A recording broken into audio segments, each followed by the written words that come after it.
Okay, let's unpack this. When we talk cybersecurity, most of us, we picture hackers in dark rooms, right? Sophisticated malware, maybe complex network defenses.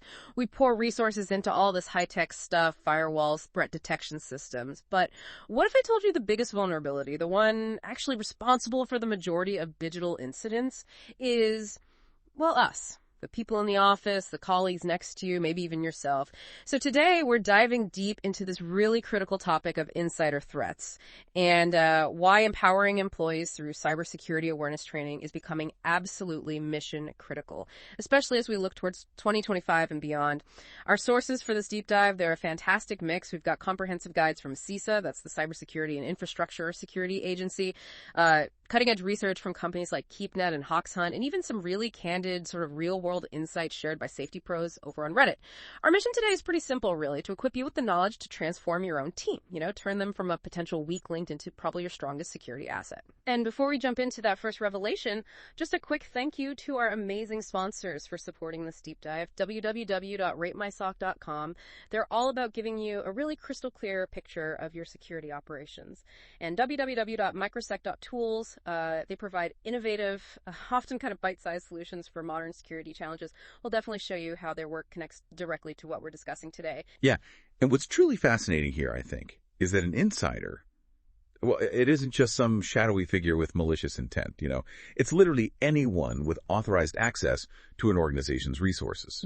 So we're talking current employees, former employees, contractors, third-party vendors, even like the cleaning staff sometimes. These are people the organization trusts implicitly. And the costs associated with these threats, they're absolutely staggering and often kind of overlooked. Just think about this one case from back in 2011. An American energy technology company, right? They lost over $1 billion in shareholder equity and 700 jobs. Wow, $1 billion. $1 billion. Why? Because their head of automation engineering, someone they totally trusted, stole proprietary code. I mean, that's not just a statistic, is it? That's livelihoods just destroyed because of one insider.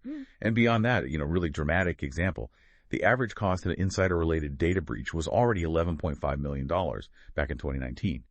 And malicious insider incidents alone cost-affected organizations something like $4.1 million annually.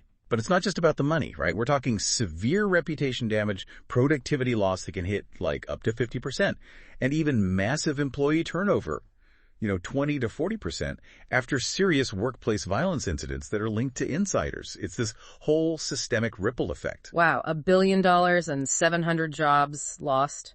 That really, really brings it home. So it's clearly not just the big, dramatic incidents we need to worry about. And when we look closer, insider threats aren't monolithic. Like you said, they actually fall into a few key categories, right? And what might surprise you, listening, is that the most common are actually unintentional incidents, negligent or accidental actions. That's right. According to the Verizon Data Breach Investigations Report, something like a massive 60% of all cybersecurity incidents come from that. Just 60%. It's huge. Think about it. Just carelessness. Maybe employees ignoring IT policies because they're inconvenient, misplacing a sensitive device, or simply, delaying those critical software updates. It's the everyday stuff that really adds up to huge risks. Then, of course, you have the intentional threats. These are driven by personal benefit or maybe grievances someone's disgruntled, perhaps facing financial pressure or looking for some kind of recognition. And it gets even more layered, doesn't it? With things like collusive threats where insiders actively team up with external hackers. And we're working together. Or third-party threats where contractors or vendors maybe exploit the access they've been given. So for you, the listener, and your organization, what this really means is that this threat isn't just persistent, it's pervasive. It touches every single part of an organization, from the executive suite right down to the front lines. And if we connect this to the sort of bigger picture, it's about understanding the many faces, the many expressions of an insider threat. They can manifest in so many ways. You've got workplace violence, or even, a terrorism plot where an insider uses their intimate knowledge of the organization to cause harm. That's terrifying. Absolutely. Then there's espionage, economic, government, or criminal, which is all about the covert theft of confidential info or trade secrets. Sabotage, which can be physical or virtual, aiming to cripple infrastructure or just disrupt operations. And of course, straightforward theft, whether it's financial assets or intellectual property. And finally, there are the cyber threats, which again can be unintentional, like falling for a really sophisticated phishing email, or intentional, like someone deliberately planting malware. The crucial insight here, I think, is that these aren't just abstract concepts. They are often expressed through observable behaviors, things you can potentially see. Okay, so if human error, or maybe human intent sometimes, is such a massive factor here, how do we actually turn that vulnerability into a strength? Because, simply building bigger digital walls isn't going to fix the human element inside those walls, is it? Exactly. No, it won't. And this is precisely why cybersecurity awareness training is so mission critical, especially looking ahead to 2025. Cyber threats are evolving at just an unprecedented pace. Just think about this stat. Yeah. In 2025, employees are encountering something like 8 times more AI-generated phishing emails than they were just back in 2023. 8 times. Wow. 8 times. And these aren't just generic spam anymore. They are incredibly sophisticated, highly personalized, and frankly, far harder to detect with traditional methods or even just gut instinct sometimes. So the goal of this training isn't just about ticking some compliance box. It's about empowering every single employee to become a genuinely effective first line of defense. Right, and here's where it gets really interesting because the data backs this up strongly. It's not just anecdotal. Think about these numbers. Organizations that have regular employee cyber safety programs, they experience a 70% reduction in security incidents. 70%, that's huge. And trained employees are 30% less likely to click on those dangerous phishing links. That's not just a statistic you glance at, is it? That's a massive, tangible reduction in real-world risk for any organization. And companies like KeepNet, they're showing even more dramatic results with their solutions. A 73% reduction in phishing clicks, 58% faster incident reporting. Which is critical. Absolutely critical. And an 85% increase in employee engagement through their, weekly 90-second micro-learning sessions. So this really highlights the power of targeted, efficient learning, not overwhelming people. And speaking of microlearning, tools and approaches like those you might find at www.microsec.tools are really leading the way here. They show how these small, consistent efforts can lead to huge security gains, exactly what we're talking about needing to tackle these evolving threats. Absolutely. And beyond that immediate risk reduction, there's this really powerful positive ripple effect, too. Effective training builds customer and partner confidence because it clearly shows you prioritize protecting sensitive data. It fosters a genuinely security-conscious culture where everyone understands their own role in the collective defense. And it can even help create these cybersecurity ambassadors who spread best practices, beyond the workplace, reinforcing secure habits within their families and communities. That's a great point. And the training itself, it really needs to cover the real-world threats employees are facing today, like right now. We're talking about phishing scams. That's phishing over the phone. Remember that multi-million euro fraud ring in Europe? Or the case where an employee lost, $32,000 to a sophisticated phone scam? Yeah, I remember reading about that. Just awful. Then it needs to cover SMS phishing, or smishing, where malicious links come via text message. Supply chain attacks hidden in seemingly legitimate software updates. QR code phishing, or quishing, where just scanning a malicious QR code leads to a breach. And even those fake HR texts designed to steal your login credentials. These are the threats literally walking through your employees' inboxes and onto their phones right now. But let's be honest for a second. We've all sat through those generic, compliance-heavy training videos, right? They feel like a chore. Oh yeah, click, click, click. Exactly. They're often boring, completely forgettable, and they just don't stick. So how do we make this kind of vital training not just informative, but actually engaging? How do we get beyond just checking that box? Right. And that's where gamified security training comes in. It's a really powerful solution for true behavior change, not just, trying to make it fun for the sake of it. Think of it less as a game and more as a kind of behavioral framework. It uses game-like elements, badges, progress streaks, instant feedback, to actually shift habits and build that crucial muscle memory for security actions. Muscle memory, I like that. Yeah, it's about putting employees in realistic, real-world scenarios and giving them immediate feedback. And it's designed to reinforce positive behavior without punishing mistakes, which is key. It even incorporates something called the Mario effect. Remember Mario? Sure. So it uses adaptive learning paths that gradually increase difficulty to build resilience. It's like learning to drive, right? You don't just jump straight into rush hour traffic on day one. No, definitely not. Start in an empty parking lot, then quiet streets, gradually building skills and confidence. This stops employees from feeling overwhelmed, and it builds their security instincts step by step. Okay, so what really stands out to me here is that this isn't just about making training fun, like you said. It's about measurable, significant changes in actual behavior that directly reduce risk. I mean, the data from Hoxant, for instance, it's incredibly compelling. Their success rate in reporting phishing, it jumps to over 60%. That's a huge leap. Huge, and a six-fold improvement in phishing reporting accuracy within just 6 months. And get this, an 86% reduction in phishing incidents across entire organizations. 86%. That's massive. And even more impressively, they've seen a 10-fold increase in real threat detection within a year, and a 32% improvement in phishing simulation dwell time. That's that critical time from when a malicious email lands to when a user actually reports it. Exactly. Shorter dwell time is better. Right. So these aren't just fluffy engagement metrics. These are direct measures of how much safer an organization actually becomes. Yeah, and if we connect this back to the bigger picture, it's about moving beyond those, frankly, vanity metrics, like simply tracking completion rates for training modules. Right. Who cares if they completed it if they didn't learn anything? Precisely. That doesn't tell you if people actually learned anything, or, more importantly, changed their behavior.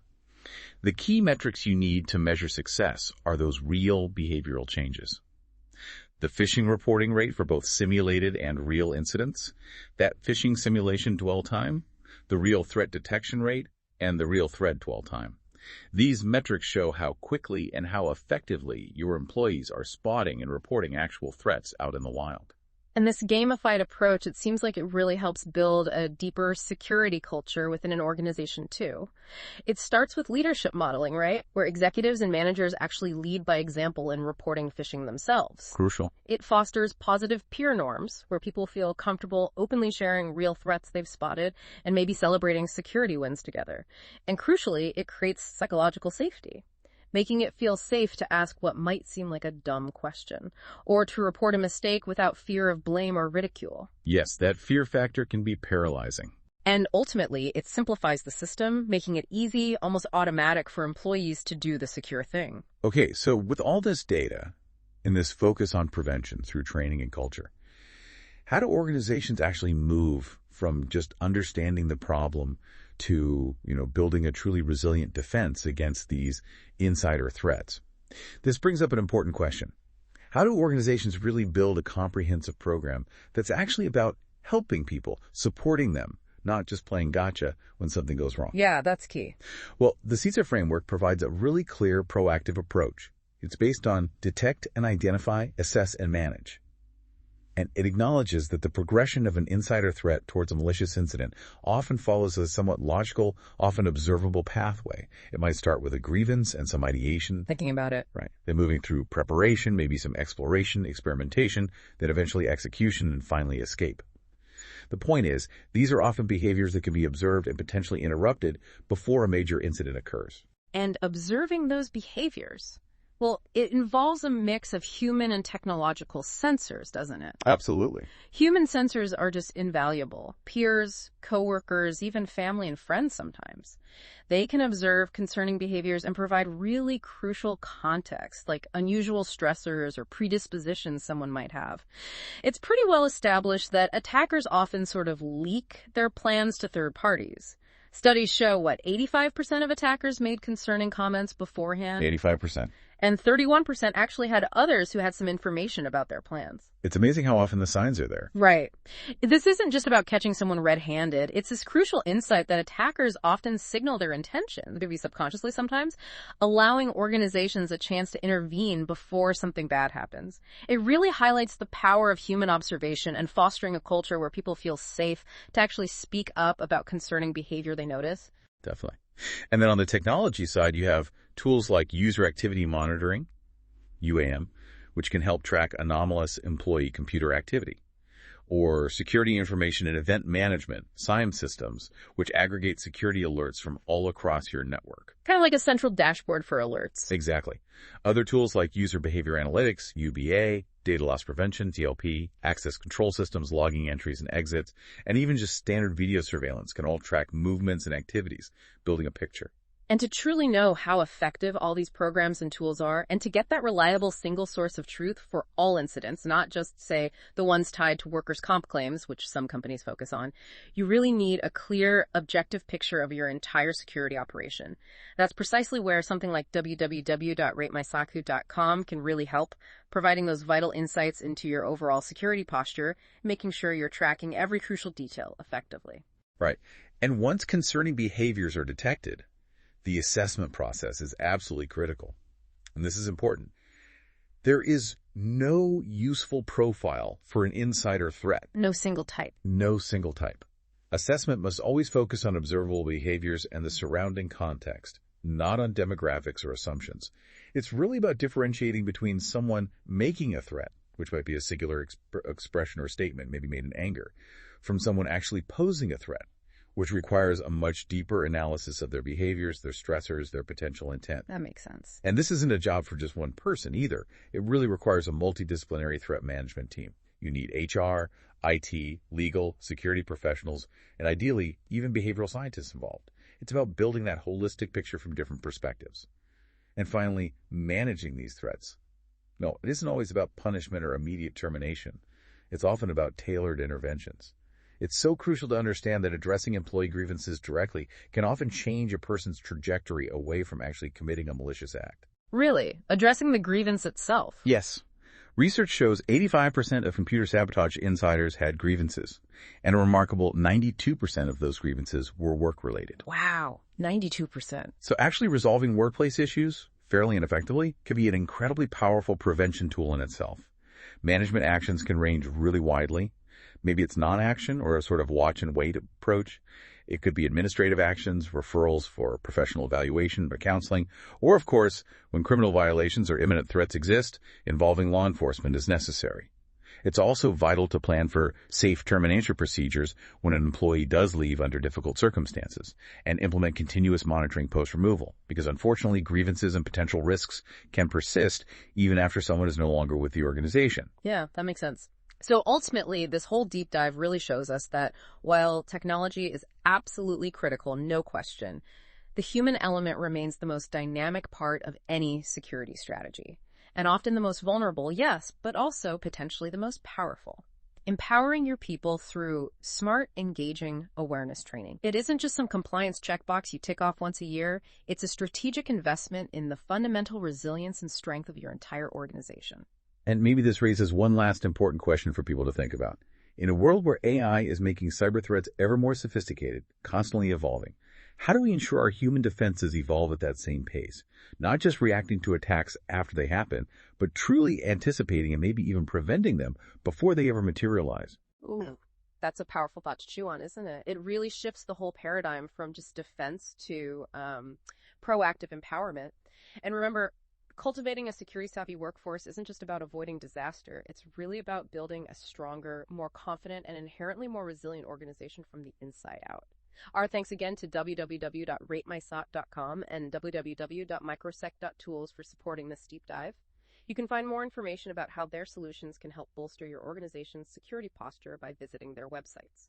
So, what insights stood out to you from today's deep dive? What challenges are you facing in building a truly security-conscious culture in your own organization? We genuinely love to hear from you.